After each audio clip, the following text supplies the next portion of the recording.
Dan saya mau sampaikan hari ini, saudara, beberapa hal yang penting. Saya pagi hari ini doa. Pertama kita melihat Timotius. Apa sih yang akan lebih nyata nubuatan Tuhan di akhir zaman? Apa yang akan terjadi di akhir zaman? Apa yang akan terjadi di gereja Tuhan? Dan dengar, yang ketiga poin adalah bagaimana kita siapkan diri untuk tantangan tahun ini dan berikutnya. Jadi kita akan lihat nubuatan firman Tuhan yang pasti akan terjadi adalah keadaan dunia bagaimana di akhir zaman. Banyak sebenarnya nubuatan tentang akhir zaman. Keadaan hati manusia apa kira-kira? Kemudian bagaimana dengan gereja yang sungguh-sungguh, bukan semua gereja tapi gereja yang benar-benar hidup di dalam terang Tuhan, umat Tuhan yang hidup di dalam Tuhan, apa yang akan terjadi dalam mereka, dan akhirnya yang praktis adalah ketiga yang saya mau sampaikan, bagaimana kita siapkan diri kita untuk hidup sesuai dengan kehendak Tuhan. Oke, mari kita pertama. Poin pertama, 2 Timotius pasal 3. Ini merupakan nubuatan yang sedang digenapi dan akan digenapi lebih lagi. Saudara, janganlah heran, janganlah terkejut, tetapi ketahuilah kalau saudara melihat keadaan ini mulai terjadi di mana-mana. Bukan di dunia, tetapi di gereja. Maka saudara tahu, kita sudah ada di ambang kedatangan Tuhan. 2 Timotius pasal 3 ayat 1. Ketahuilah bahwa pada hari-hari terakhir akan datang masa yang sukar. Ada nggak yang bilang baik? Nggak ada. Banyak gereja berikan ini hari ini apa. Ya memang benar, tetapi saya mau katakan. Pada umumnya firman katakan sukar. Kalau gereja katakan semua baik, saudara, maka saya tidak tahu apakah itu sesuai dengan firman. Ya karena jemaat suka dengar tahun ini lebih hebat lagi, tahun ini akan lebih dahsyat lagi. Saudara, tapi saya mau katakan, maaf, makin sukar. Karena firman Tuhan katakan bahwa pada hari-hari terakhir akan datang masa yang sukar. Masa sukar ini masih belum, saudara. Tetapi sudah mau kita masuki. Dengar baik-baik. Belum. Tapi saya nggak tahu tahun ini atau tahun berikutnya. Kayaknya nggak terlalu lama sih. Mungkin tahun depan. Tapi kita akan masuk gitu. Makin hari makin sukar. Nah, pada saat masa sukar inilah menjadi ujian iman kita yang besar. Oleh sebab itu sebelum kita masuki, saya mau siapkan kita semua. Godaannya gede, saudara. Iya kan? Gereja Tuhan yang 7 tahun yang lalu yang begitu rendah hati, begitu penuh kasih, sekarang bisa berantem gara-gara uang. Berarti manusia bisa Kita mau ditransformasi oleh firman atau ditransformasi oleh Tuhan, oleh dunia.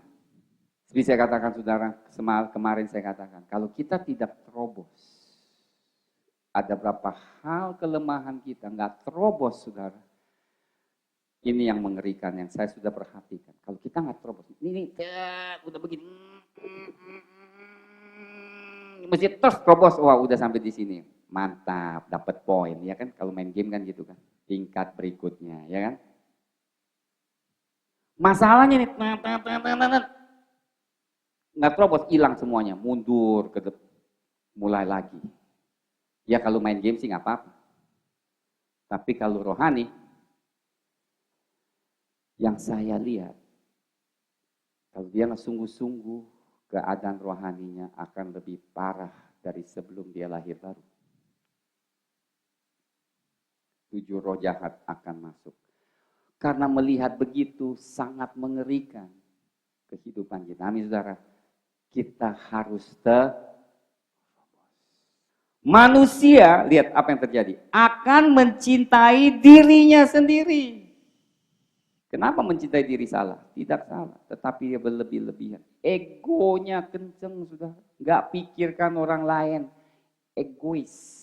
Dan menjadi hamba uang. Hari-hari terakhir datang masa yang sukar, mencintai diri dan menjadi hamba uang. Uang seharusnya hamba kita. Kok kita jadi hamba tuh uang? Balik kebalik, ya kan? Saudara jadi tuannya uang atau jadi hambanya uang? Kadang hamba, kadang tuan, ya kan? Kayaknya bukan selalu jadi tuannya, tapi kadang-kadang jadi hambanya. Ya amin, amin. Nggak apa-apa. Ngaku aja ngaku. Kadang kita bisa, Tuhan katakan, beri, kita beri, itu kita tuan. Amin. Kita lihat orang susah, kita tolong, nggak apa-apa. Cia, itu tuan. Kita tuannya mamon. Cia, kita jadi bos, uang jadi hamba.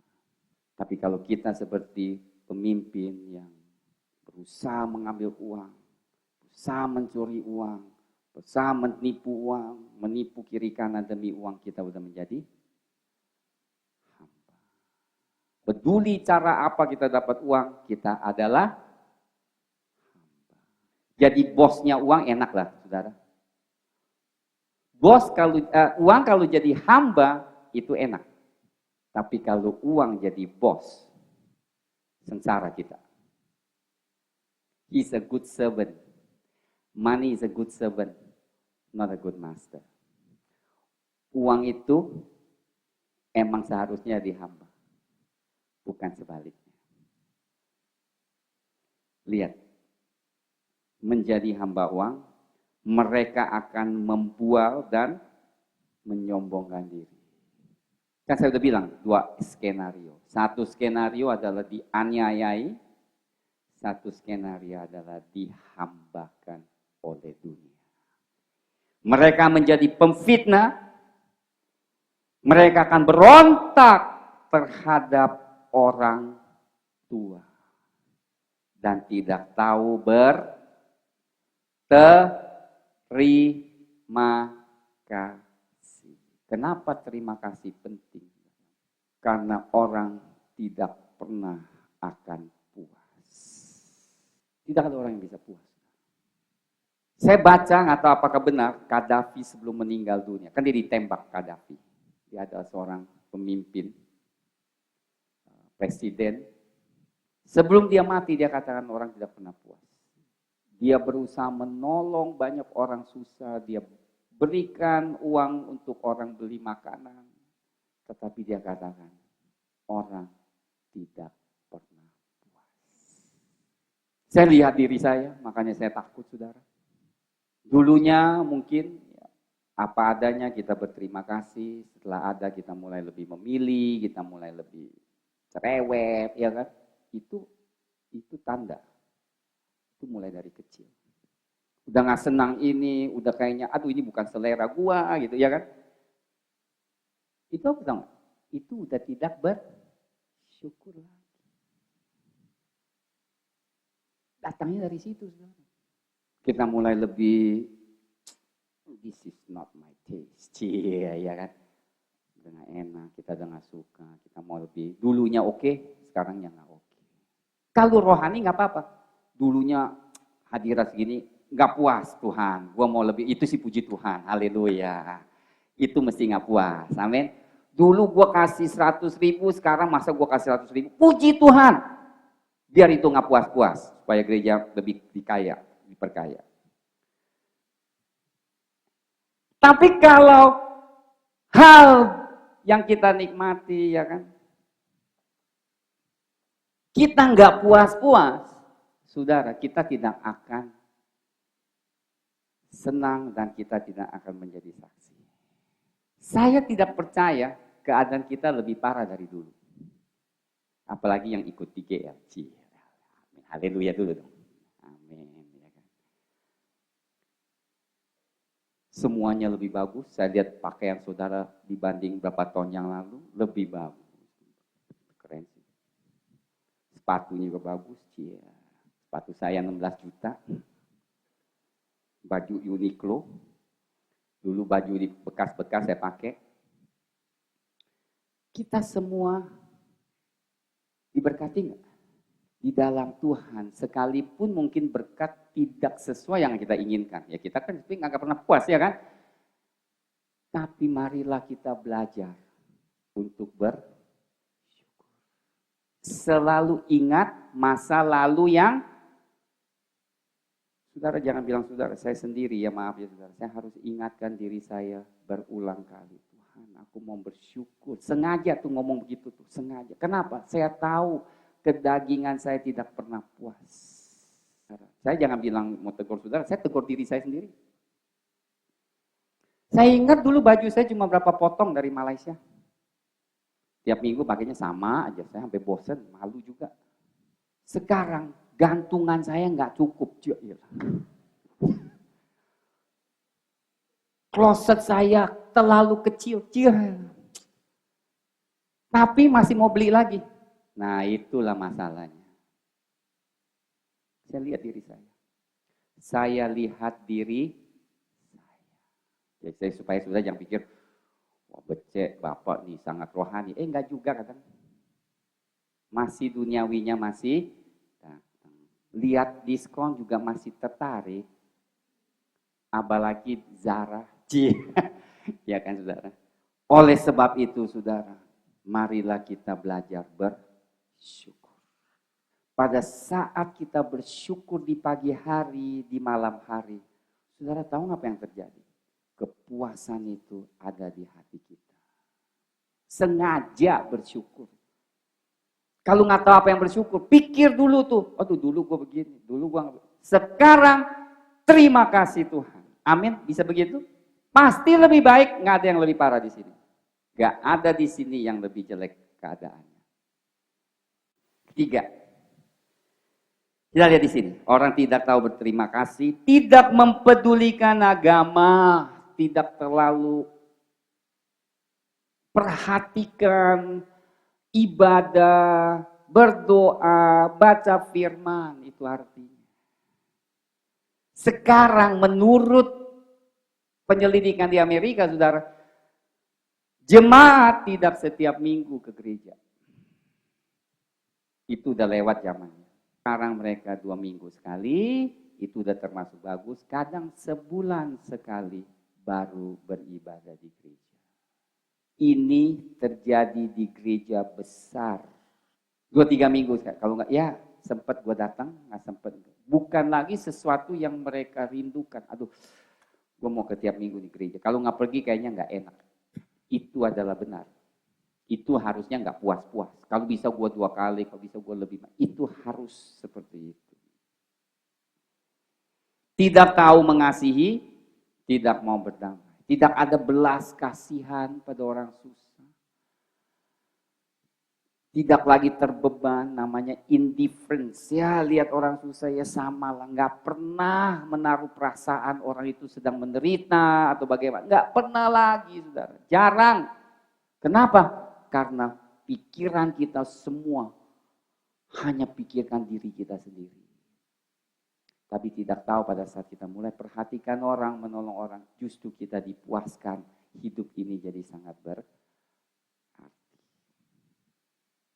Lihat ayat 4. Maaf, tidak mau berdamai, suka menjelekkan orang, tidak dapat mengekang diri, garang. Waduh, untung di GL nggak ada yang garang. Haleluya. Semua domba-domba manis di sini. Haleluya. Asal jangan kena titik menyesalkan baru garangnya keluar, ya kan? Selama diusap-usap masih manis, lemah lembut. Tidak suka yang baik, suka mengkhianat. Ini parah banget suka mengkhianat. Tidak berpikir panjang, belagak tahu, lebih menuruti hawa nafsu daripada menuruti Allah. Kita ada, saudara dapat berapa poin yang di sini? Mungkin kita ada 1, 2, mungkin ada ya yang hebat dapat 10. Tapi saya mau saudara lihat, kenapa kita perlu lihat ini? Karena ini mencerminkan diri kita. Amin saudara. Amin saudara. Firman Tuhan selalu menegur dan juga memperbaiki tingkah laku kita. Ini adalah keadaan manusia di akhir zaman. Dan saudara akan melihat ini di gereja-gereja. Nggak usah jauh-jauh, di gereja saudara bisa lihat. Itu keadaan di akhir zaman saya melihat seperti saya katakan. Yang menyedihkan adalah pemimpin-pemimpin gereja. Dan peranan di jemaat ini mulai terjadi. Tapi bagaimana keadaan keseluruhannya akan Tuhan kerjakan? Kita lihat di Yesaya 60. Yesaya 60 luar biasa. Bangkitlah menjadi teranglah, sebab terangmu datang dan kemuliaan Tuhan terbit atas. Di akhir zaman bagi saudara yang hidup di dalam terang, bagi saudara yang sungguh-sungguh mengikuti Tuhan, saudara akan mengalami hal seperti ini. Semakin gelap keadaan dunia, semakin terang orang yang hidup di dalam Tuhan. Semakin terang orang yang hidup dalam hadirat-Nya. Sebab sesungguhnya kegelapan menutupi bumi. Lihat saudara, Alkitab selalu mengatakan di akhir zaman. Gelap itu menutupi bumi. Orang itu semakin jahat seperti kita katakan. Tetapi gereja Tuhan yang asli, yang sejati, yang menjadikan Tuhan sebagai Tuhan, kepala dari jemaat ini, mereka akan bersinar terang. Siapa yang mereka bersinar terang? Mereka yang tidak mengikuti 2 Timotius itu. Mereka yang menyangkal diri mereka yang mengikut kehendak Tuhan, mereka yang tidak gila uang, mereka tidak sombong, mereka yang rendah hati, mereka yang tidak ego, mereka yang selalu menolong orang, mereka yang selalu tidak memikirkan diri sendiri, mereka selalu melakukan kehendak Tuhan. Inilah mereka yang akan menjadi terang, dan lebih terang. Tuhan akan mencurahkan kemuliaan. Saya tidak janjikan jalan yang mudah, saudara.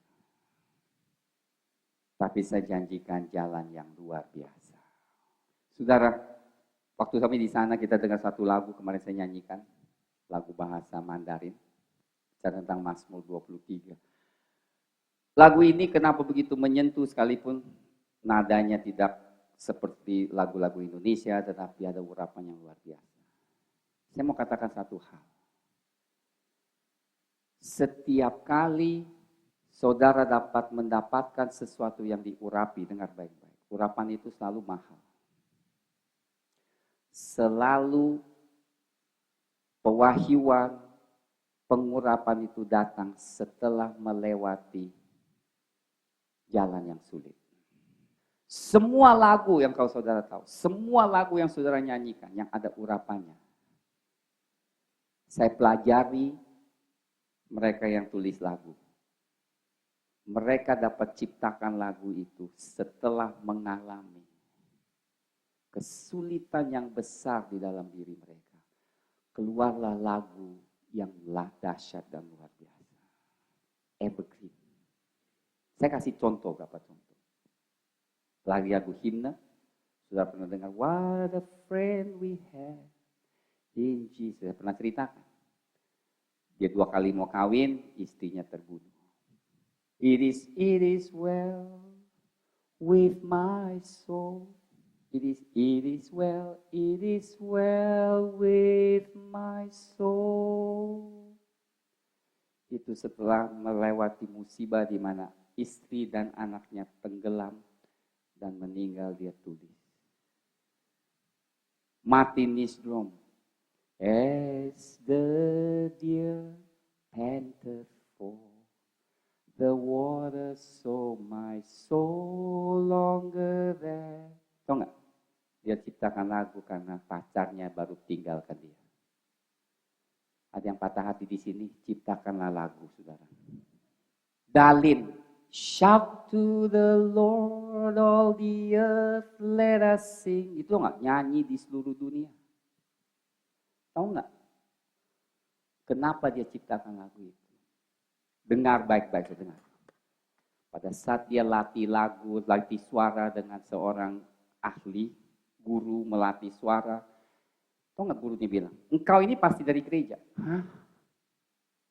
Kenapa dia bilang? Orang gereja selalu gitu. Nggak bagus, dia bilang, bagus ya engkau bagus, engkau bagus. Makanya nggak kapan. Suara kamu tuh seperti itu. Dia langsung remuk hancur. Karena di gereja kan gitu ya kan, kita mau baik, yang nggak seperti saya. Gereja lain kan biasa gitu. Bagus, very good, very good. Kalau cuma di sini kan, lu, ya kan, yang namanya GL. Tapi pas dia hadapi dunia, dia tahu suara dia nggak bagus. Dia bilang, kau pasti dari gereja. Bukan kesaksian, saudara. Pasti bilang, kau ini pasti penyanyi gereja.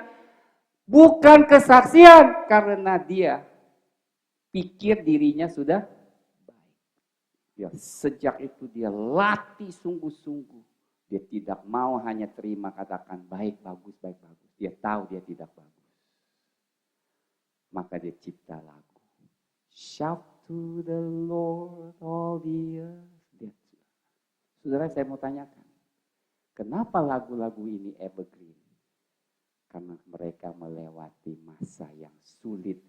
Keluar bersama Yesus, bangkit, nyanyikan lagu bagi Sang Raja.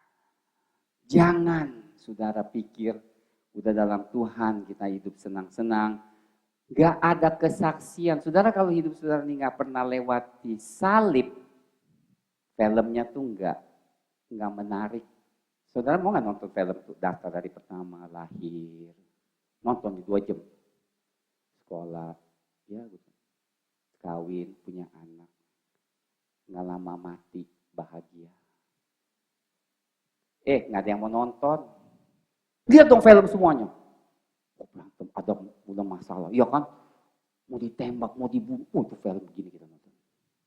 Ya habis. Iya kan? Kenapa?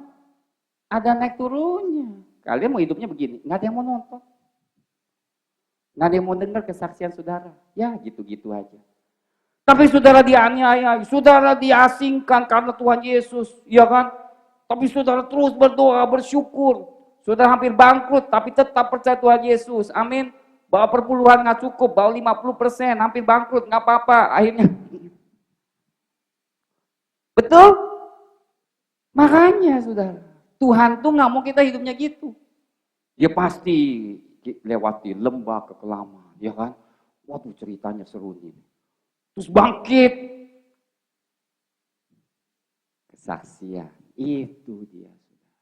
Bangsa-bangsa, lihat apa? Sebab sesungguhnya kegelapan menutup bumi, kegelapan menutupi bangsa-bangsa, tetapi terang Tuhan terbit atasmu, kemuliaannya menjadi nyata atasmu. Tidak ada hamba Tuhan yang mendatangkan dampak di tubuh Kristus, hidupnya datar-datar. Gak ada, saudara. Saya pelajari, saya harap ada, sebenarnya ada. You mau hidup, you ada dampak, you harus lewati salib. Katakan amin. Saat ini kalau you mengalami kesulitan, tahu nggak harusnya? Terima kasih Tuhan, aku sedang tulis cerita yang menarik. Nanti produsen dari, kalau nggak dari Hollywood, biarlah dari Bollywood. Bangsa-bangsa berduyun-duyun datang kepada terangmu. Kenapa ada terang? Karena ada kebangkitan. Dengar baik-baik, kenapa ada terang dalam hidupmu? Karena ada kebangkitan. Kenapa Rasul Paulus masuk ke setiap kota? Ada aja tuh masalah itu, orang tuh bikin kacau aja saudara. Karena dahsyatnya roh dia, pengurapan di dalam hidupnya.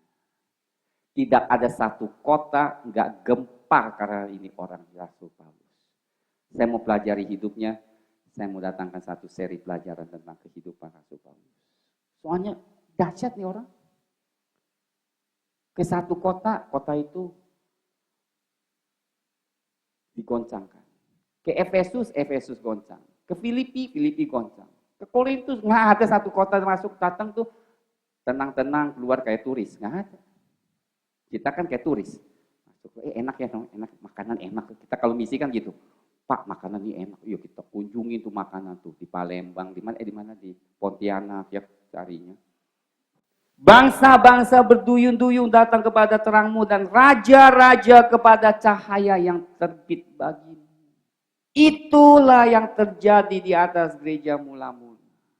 Felix, Kaisar, semua datang mau jumpa Rasul Paulus. Mau dengar dia bilang apa. Sekalipun dia di penjara tapi mereka mau datang.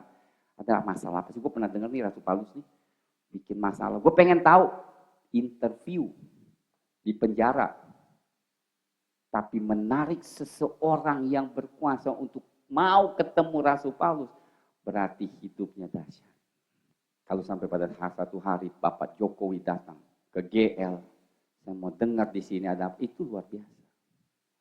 Maaf, gereja bisa besar. Tidak berarti mendatangkan dampak.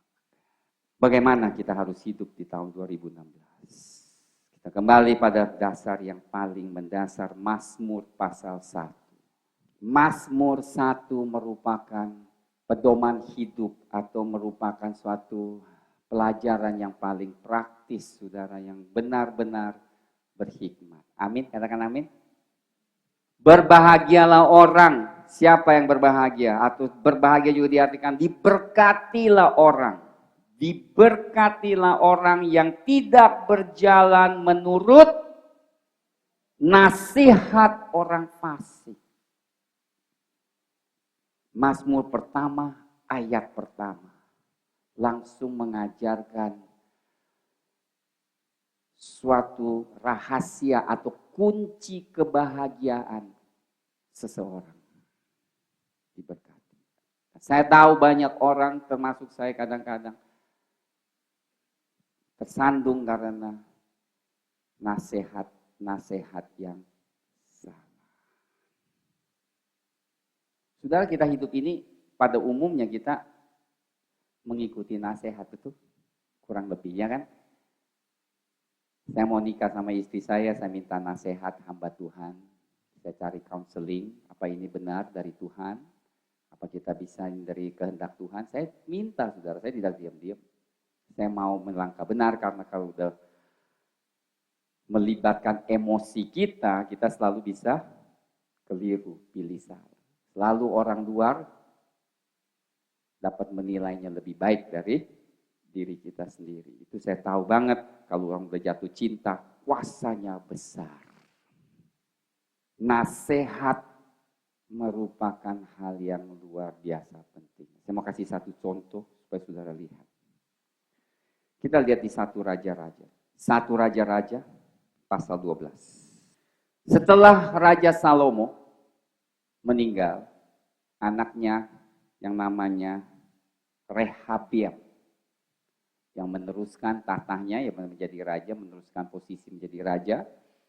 Dan Rehabiam ini tentunya tidak seperti Salomo, karena Salomo penuh dengan hikmat. Kalau kita melihat ada bedanya ya. Salomo setelah dia jadi raja, dia langsung tahu apa yang dia harus lakukan karena hikmat di dalamnya luar biasa. Rehabiam tidak mempunyai ayah yang setia seperti Salomo.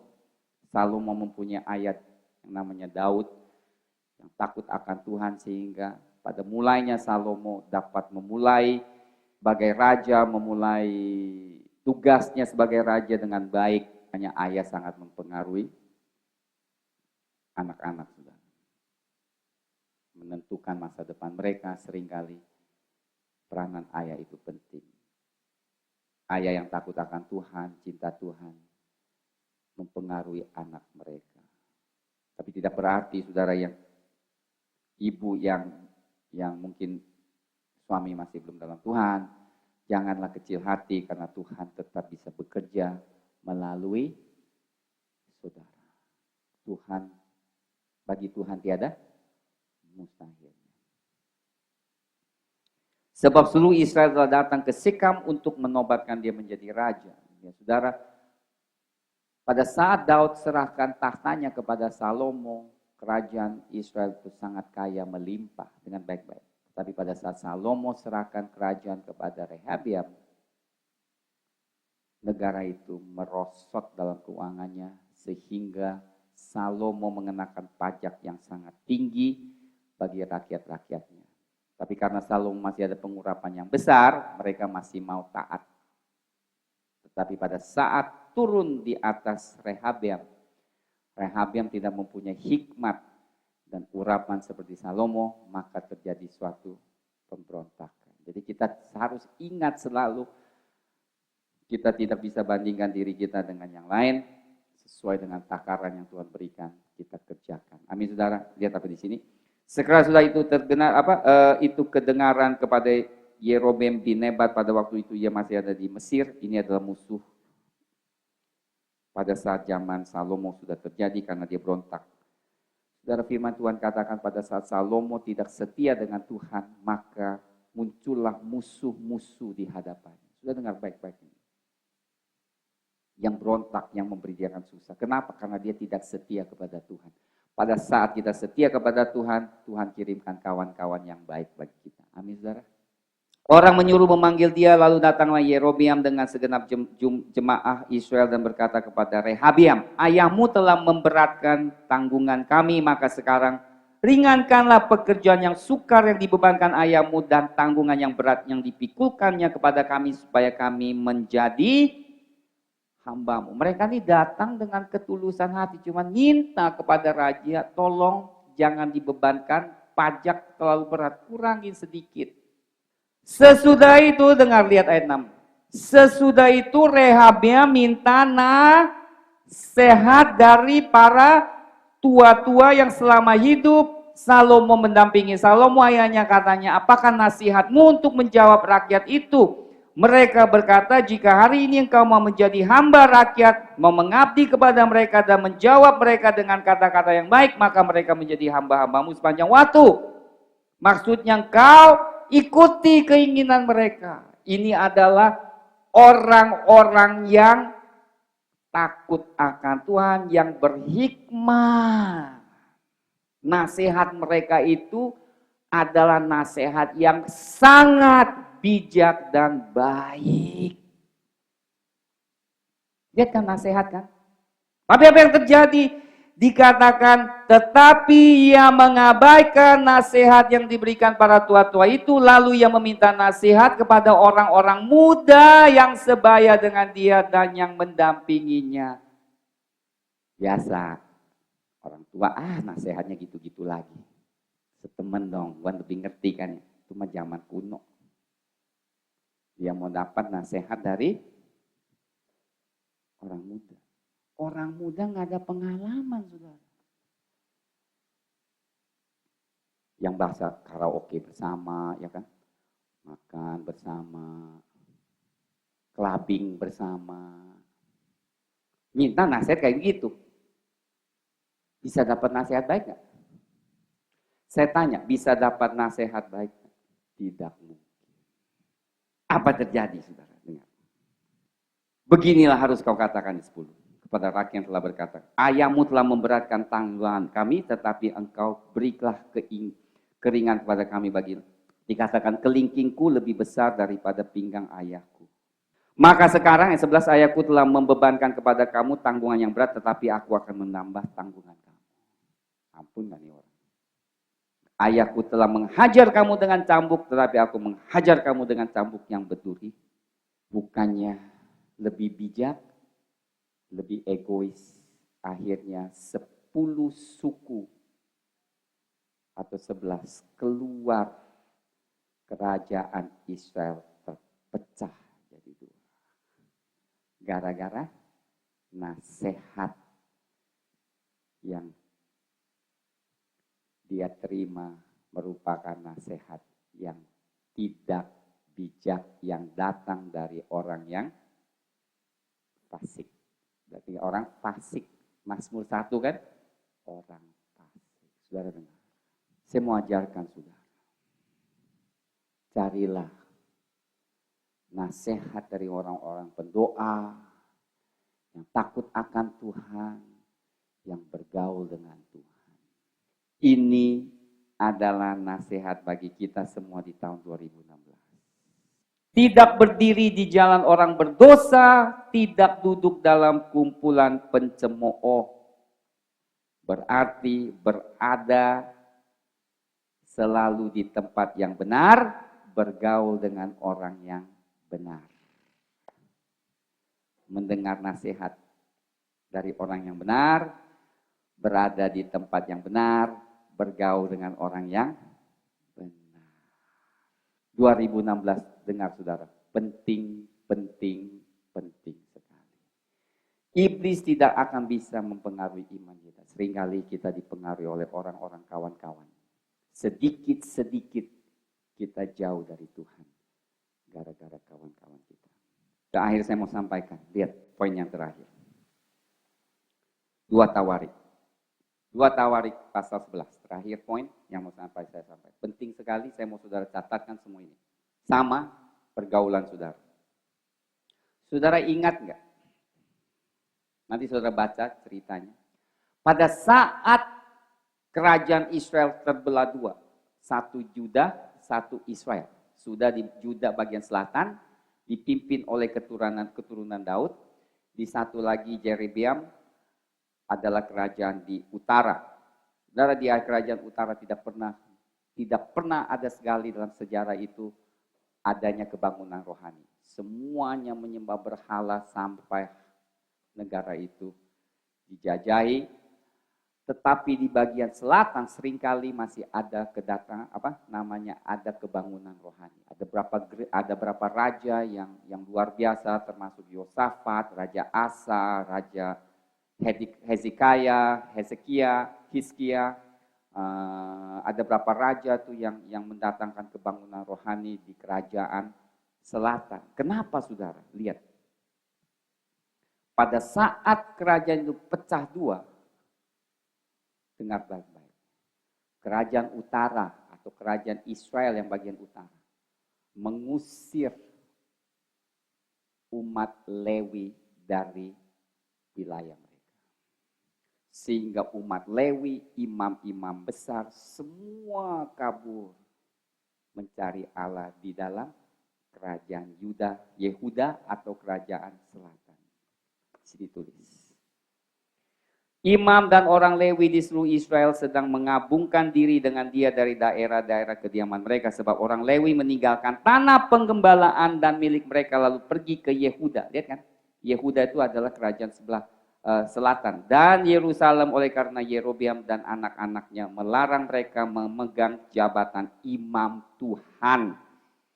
Mengangkat bagi dirinya imam-imam untuk bukit-bukit pengorbanan, untuk jin-jin, untuk anak-anak lembu jantan yang dibuatnya. Dari segenap suku Israel orang datang ke Yerusalem mengikuti orang-orang Lewi itu, yakni orang yang telah membulatkan hatinya untuk mencari Tuhan Allah Israel. Dan mereka datang untuk mempersembahkan korban kepada Tuhan Allah nenek moyang mereka. Demikianlah mereka memperkokoh kerajaan Yehuda. Lihat nggak? Lewi dan imam besar memperkokohkan kerajaan Yehuda dan memperkuat pemerintahan Rehabiam bin Salomo selama 3 tahun. Karena selama 3 tahun mereka hidup mengikuti jejak Daud dan Salomo. Artinya apa, saudara? Jika ada hadirat Tuhan, Lewi bicara tentang orang yang dikuduskan. Lewi adalah orang yang dikuduskan, dengar baik-baik. Mereka adalah wakil Allah. Mereka adalah hamba Tuhan. Pada saat mereka bergabung di kerajaan Yehuda, ada hadirat dan berkat Tuhan ikut mengalir. Sehingga Yehuda diberkati. Kalau saudara mau diberkati, jangan jauh dari orang-orang kudus. Itu artinya. Saudara mau diberkati, janganlah jauh dari orang-orang kudus.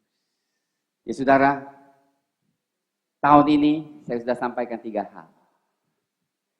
Keadaan dunia yang semakin buruk, hati manusia yang semakin jahat, saudara akan menyaksikan itu akan terjadi di tengah-tengah kita. Kedua, orang-orang kudus akan menjadi terang. Yesaya 60. Ketiga adalah nasihat.